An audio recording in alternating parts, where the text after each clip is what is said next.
नाबालिग हैं, छोटे छोटे बच्चे हैं, उनकी तरफ नजर उठाई तो आंखों में आंसू आ गए।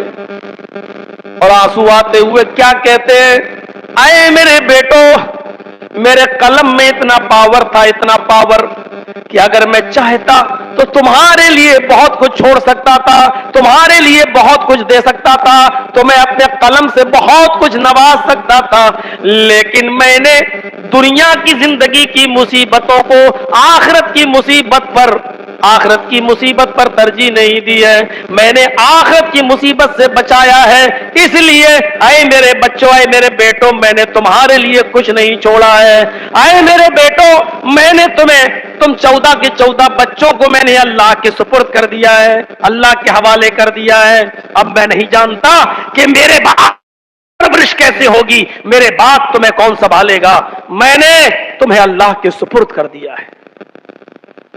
और जब उमर इब्न अब्दुल अजीज का इंतकाल हुआ, पढ़िए तारीख खतीब बगदादी, जब उमर इब्न अब्दुल अजीज का इंतकाल हुआ और उनको दफन कर दिया गया, उनके इंतकाल के 1-1.5-2 महीने के बाद जब उनका तरका तकसीम किया गया, उनकी वरासत तकसीम की गई, तो आप जानते हो उन 14 बच्चों में जब आपकी वरासत तकसीम हुई तो हर एक बच्चे को 18 दिरहम मिलता है, बस 18 दिरहम। मौलाना अब्दुल रऊफ साहब रहमानी झंडा नगरी रहमतुल्लाह अलैह ने लिखा है कि उस जमाने का 1 दिरहम आज के 4 आने के बराबर था, 54 के बराबर। 1 दिरहम 4 आने का, यानी 4 दिरहम का 1 रुपया।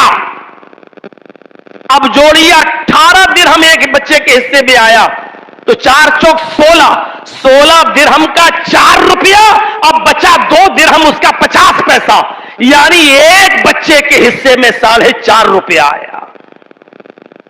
4.5 रुपया आज के मौजूदा जमाने के हिसाब से एक बच्चे के हिस्से में 4.5 रुपया आ रहा है, 14 बच्चों के हिस्से में जोड़िए आप 18 दिरहम, एक बच्चे के हिस्से में 4.5 रुपया। ये उमर इब्न अब्दुल अजीज का हाल था जिसने पूरे अंदलुस पर हुकूमत करके दिखाई है और जिसने अल्लाह से डरने के मामले में एक रिकॉर्ड कायम किया है। जरा हम